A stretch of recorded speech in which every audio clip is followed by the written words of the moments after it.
Hello friends, target to word selection में आपका स्वागत है। अगर मेरा चैनल अभी तक आपने सब्सक्राइब नहीं किया है तो चैनल को सब्सक्राइब कर लीजिए।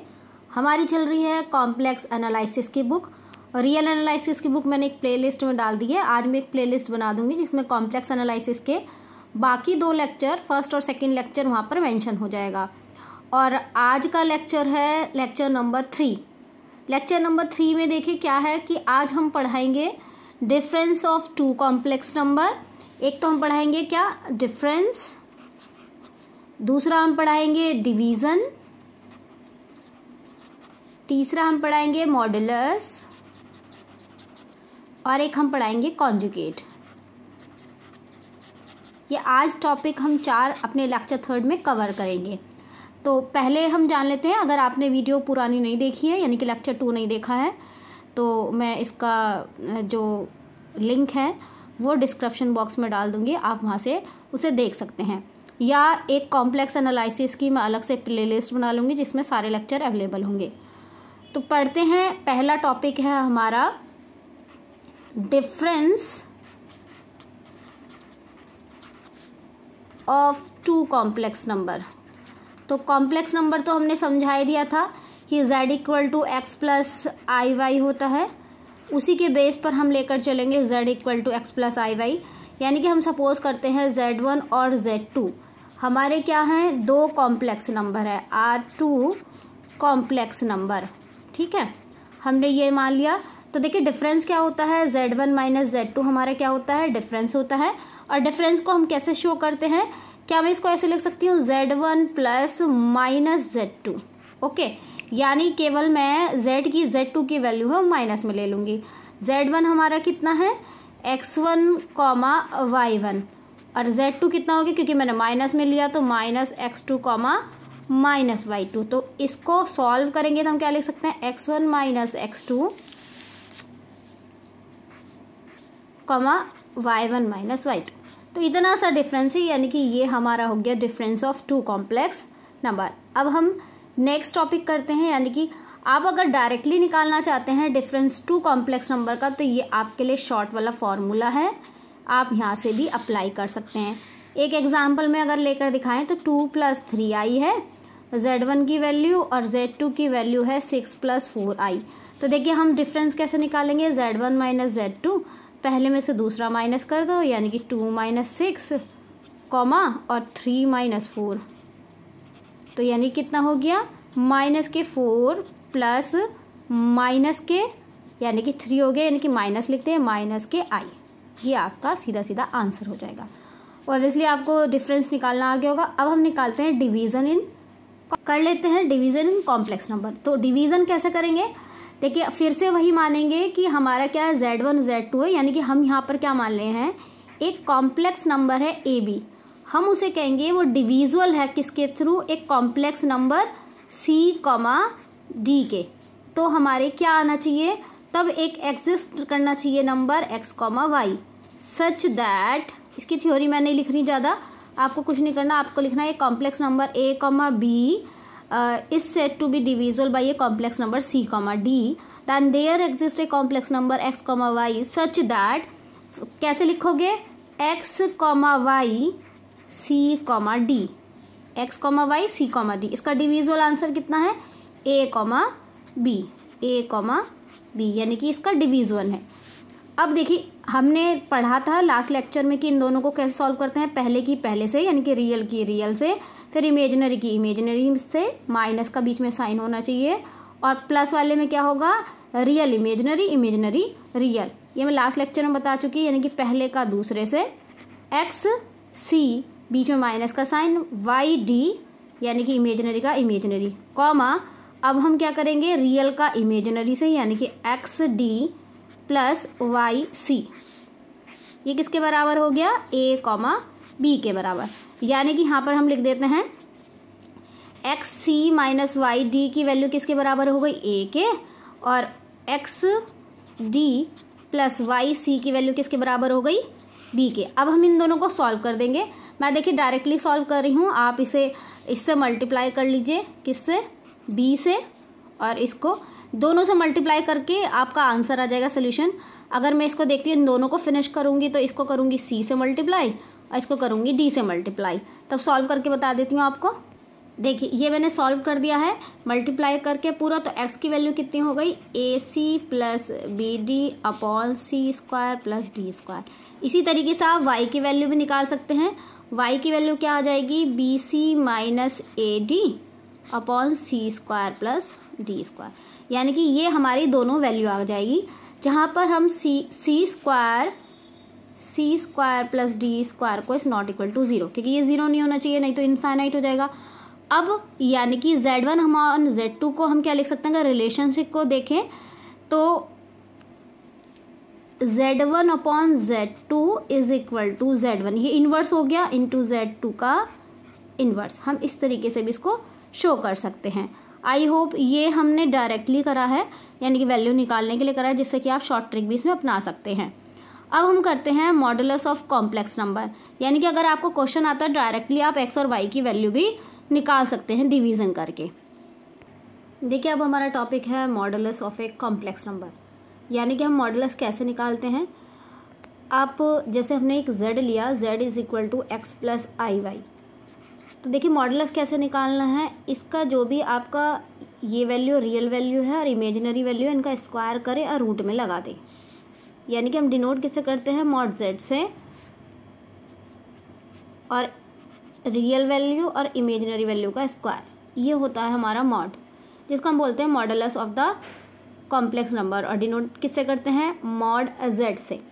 ठीक है, अब अगर हमारा x इक्वल टू 0 और y इक्वल टू 0 है, तब मॉड की वैल्यू भी 0 होगी। ओके, एक ये है कि अगर हमारी एक तरीके से ये भी लिख सकते हैं कि मॉड z की वैल्यू ग्रेटर देन हमेशा रियल ऑफ वैल्यूज़ होगी।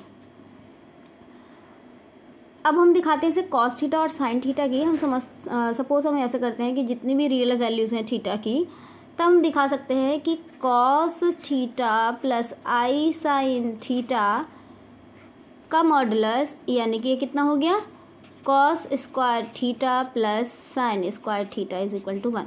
यानी कि जब भी हम कॉस थीटा और आई थीटा का मॉडुलस निकालेंगे वो हमेशा 1 के बराबर होगा। यानी कि एक तरीके से हम मॉडुलस ऑफ Z1 Z2 को क्या लिख सकते हैं, Z1 Z2 को हम प्रॉपर्टीज़ में ये लिख सकते हैं Z1 और Z2 को अलग से। इसी तरीके से अगर डिवीज़न की प्रॉपर्टी में देखें तो Z1 अपॉन Z2 को क्या लिख सकते हैं, Z1 अपॉन मॉड Z2। ये हमारे कॉम्प्लेक्स नंबर की मॉडुलस की टेक्निक है कि हम उसको कैसे लिख सकते हैं। यानी कि Z1 Z2 का मल्टीप्लिकेशन Z1 और Z2 अलग अलग मॉड होंगे, और Z1 अपॉन Z2 की वैल्यू मॉडुलस में Z1 अपॉन मॉड Z2 होंगी।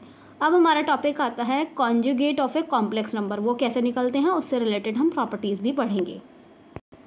अब देखिए कॉन्जुगेट ऑफ कॉम्प्लेक्स नंबर कैसे निकालेंगे। हमने सपोज करा एक z लिया x प्लस IY, तो याद रखिएगा कॉन्जुगेट जो होता है वो होगा जो भी आपका इमेजिनरी नंबर है, यानी कि i है, उसकी जो कोफिशिएंट है उसको आप माइनस में लिख देंगे, वही आपका कॉन्जुगेट होता है। यानी कि z का हमने i में क्या है y, तो इसको माइनस का लिख देंगे, यानी x माइनस IY। इसको डिनोट करते हैं z बार से, यानी कि हम क्या लिख सकते हैं, z बार। एग्जाम्पल है जैसे 3 + 4i है z की वैल्यू, तो हम z बार की वैल्यू क्या लिखते हैं, 3 - 4i, ये हमारी z बार की वैल्यू हो गई। अब देखिए प्रॉपर्टी में हम क्या लिख सकते हैं, अगर इसका मॉडुलस निकालेंगे तो हमारा मॉडुलस z बार का इक्वल आएगा। यानी कि हम क्या लिख सकते हैं, modulus z is equal to z bar. देख लीजिए कैसे भाई, इसका मॉडुलस कितना हो गया, 3 × 9 + 4 × 16 यानी कि 25, यानी कि 5। और इसका निकालेंगे तो ये भी सेम होगा, यानी कि 3 × 9 + 4 × 16, क्योंकि माइनस का स्क्वायर कर देंगे तो 16 ही आएगा, 25, और ये हो गया आपका 5। तो आप देख सकते हैं कि मॉडुलस z और मॉडुलस z बार का दोनों बराबर ही आते हैं। अब हम इसकी कुछ प्रॉपर्टीज़ देख लेते हैं कि प्रॉपर्टीज़ कैसे होती हैं। पहली प्रॉपर्टी देखेंगे कि दो कॉम्प्लेक्स नंबर इक्वल होंगे अगर उनके कॉन्जुगेट भी इक्वल होंगे। यानी कि हमने Z1, पहली प्रॉपर्टी है Z1 इक्वल टू Z2, कब, if and only if Z1 का बार इज इक्वल टू Z2 का बार। यानी कि हम ये कह सकते हैं, देखिए मैं थ्योरेटिकल में बोल देती हूँ, अगर आप लिखना चाहें तो पॉज करके या एक बार इसे देखकर लिख सकते हैं। Two complex number are equal if and only if their conjugate are equal. एक बार फिर बोल देती हूँ, two complex number are equal if and only if their conjugate are equal. यानी कि Z1 इक्वल टू Z2, यानी दो कॉम्प्लेक्स नंबर इक्वल होंगे कब, जब उनके कॉन्जुगेट भी इक्वल होंगे। दूसरी प्रॉपर्टी हमारी डिफाइन करती है कि हम किसी भी Z बार का अगर फिर से बार कर दें यानी कि Z आ जाता है। दिखा देती हूँ एग्जाम्पल में। सपोज करो एग्जाम्पल है Z की वैल्यू 3 + 4y है, सॉरी 4i। हमने इसका Z बार निकाला, 3 - 4i हो गया। फिर से इसका बार निकाला तो यानी कि 3 + 4i आ गया बराबर। यानी कि हम कह सकते हैं किसी भी Z बार का बार Z के बराबर होता है। ये सेकंड प्रॉपर्टी थी। अब थर्ड प्रॉपर्टी डिफाइन कर लेते हैं। थर्ड प्रॉपर्टी में क्या रहता है कि अगर हमारा Z1 + Z2 दोनों के एडिशन का बार, वो हम अलग अलग भी लिख सकते हैं, Z1 + Z2 का बार, ठीक है। और अगर हम डिफाइन कर सकते हैं इसी तरीके से माइनस का भी दिखाई सकते हैं, Z1 - Z2 का whole bar is equal to Z1 का बार माइनस Z2 का बार। क्लियर है आपको ये प्रॉपर्टी। इसी तरीके से मल्टीप्लिकेशन का भी दिखा सकते हैं, Z1 Z2 का whole bar equal to Z1 का बार और Z2 का बार, ये सब एक बराबर ही आएंगे। फिर डिवीज़न का भी दिखा सकते हैं अलग अलग करके, Z1 का बार Z1/Z2 का बार इज इक्वल टू Z1 का बार अपॉन Z2 का बार। यहाँ से बार हटा दीजिएगा, Z2 का बार। ये थी हमारी प्रॉपर्टी। अब एक प्रॉपर्टी ये है कि जब भी हम दोनों का प्लस करते हैं तो ऑब्वियसली हमेशा रियल नंबर आता है, यानी कि Z + Z bar is equal to 2 real number. तो दिखा देते हैं कैसा आता है। देखिए कैसे आएगा। मैंने लिया Z + Z1 नहीं लेते हैं, Z + Z का बार लेते हैं। देखना 2 रियल नंबर आएगा। कैसे आता है real number of Z? Z की वैल्यू ली मैंने 4 + 3i। ओके, तो यहाँ पर हम करते हैं Z + Z बार, यानी कि 4 + 3i और बार कितना होता है 4 - 3i। केवल 3i से 3i कट गया यानी कि 8, 4 और 4 8। यानी कि देखिए रियल नंबर कितना है 4 और ये किसका है दुगना, यानी कि हम इसको लिख सकते हैं 2 × रियल नंबर ऑफ Z। आगे समझे, जब भी हम किसी भी कॉम्प्लेक्स नंबर और उसके कॉन्जुगेट को ऐड करेंगे तो हमेशा हमारा रियल नंबर दुगना रियल नंबर आएगा, यानी कि real number of double real number आएगा। इसी तरीके से अगर हम माइनस करते हैं तो इमेजिनरी नंबर आता है। Z - Z बार करके देख लेते हैं, ये क्या आएगा इमेजिनरी नंबर, यानी कि हमें Z + Z बार तो आता है रियल नंबर और Z - Z बार करेंगे तो 2 ऑफ इमेजिनरी नंबर आएगा। एग्जाम्पल फिर से करेंगे 4 + 3i और क्योंकि बीच में माइनस है तो जो इसका बार होगा यहाँ सारे साइन चेंज हो जाएंगे, माइनस + 3i, सॉरी 4 से 4 कैंसिल हो गया, 3i यानी कि 3 और 3 6i, यानी कि 2 × 3i और ये क्या है imaginary value 2 imaginary of Z। तो आई होप आपको ये समझ में आ गई होगी प्रॉपर्टी कि जब भी हम किसी भी कॉम्प्लेक्स नंबर उसके कॉन्जुगेट का एडिशन करते हैं तो 2 ऑफ रियल नंबर आते हैं और अगर हम उनका डिफरेंस करते हैं तो 2 ऑफ इमेजिनरी नंबर आता है।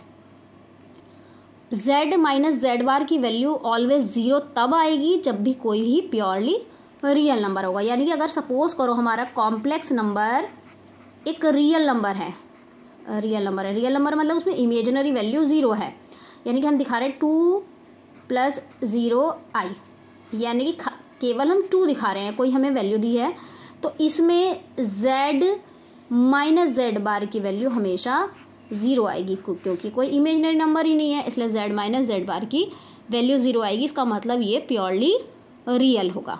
ठीक है, एक लास्ट प्रॉपर्टी हमारी Z इज इक्वल टू, हमने अगर x + iy लिया है, ये हमारी फोर्थ प्रॉपर्टी, फोर्थ नहीं है ये हमारी, हाँ सर ये थी हमारी फोर्थ और ये हमारी हो गई फिफ्थ प्रॉपर्टी। फिफ्थ प्रॉपर्टी दूसरे पेन से लिख देते हैं। हमने सपोज करो Z equal to x + iy माना तो Z × Z बार, तो देखिए कैसे होगा x + iy x माइनस आई वाई, मैंने आपको शॉर्ट मेथड बता ही रखा है, इसकी इससे मल्टीप्लाई करते हैं, बीच में माइनस होता है, और फिर इसकी इससे मल्टीप्लाई करते हैं। तो जब हम इसे सॉल्व करेंगे, पूरा सॉल्व करेंगे, मल्टीप्लाई करेंगे सीधे, तो दिखकर आ जाएगा x square plus y square. वैसे भी जो हमारा ए प्लस बी और ए माइनस बी के रूल से a square minus b square हो जाएगा, यानी कि x square plus y square हो जाएगा। क्या मैं इसको ऐसे लिख सकती हूँ, रूट लगाऊँ और इसका स्क्वायर कर दूँ, तो देखना वापस वही आ जाएगा। रूट लगाया, स्क्वायर कर दिया, वापस वही आ गया। यानी कि ये किसकी वैल्यू दी, मॉड जेड की, ये मॉड जेड की वैल्यू है ना, स्क्वायर। यानी कि हम कह सकते हैं एक प्रॉपर्टी होती है हमारी, जेड बार का मल्टीप्लिकेशन मॉड जेड के स्क्वायर के बराबर होती है। यानी कि the product of two conjugate complex number is purely real number which is always greater than equal to 0 which is never negative. तो आई होप आपको आज की वीडियो पसंद आई होगी। मैंने आज को टॉपिक पढ़ाए आपको difference of two complex number, division in C यानी complex number, modulus of complex number और कॉन्जुगेट ऑफ कॉम्प्लेक्स नंबर। अब हमारा नेक्स्ट टॉपिक चलेगा आपका कि जियोमेट्रिकल रिप्रेजेंटेशन कैसे करते हैं कॉम्प्लेक्स नंबर का। तो नेक्स्ट वीडियो के साथ मिलते हैं। अगर आप कोई भी टॉपिक पढ़ना चाहते हैं तो प्लीज़ कमेंट बॉक्स पर लिखिएगा। मैकेनिक्स की डिमांड है, मैकेनिक्स की वीडियो में 1-2 दिन में डालना सीखूंगी। पहले कॉम्प्लेक्स नंबर का हम 1 या 2 चैप्टर ख़त्म कर देते हैं। Thank you so much.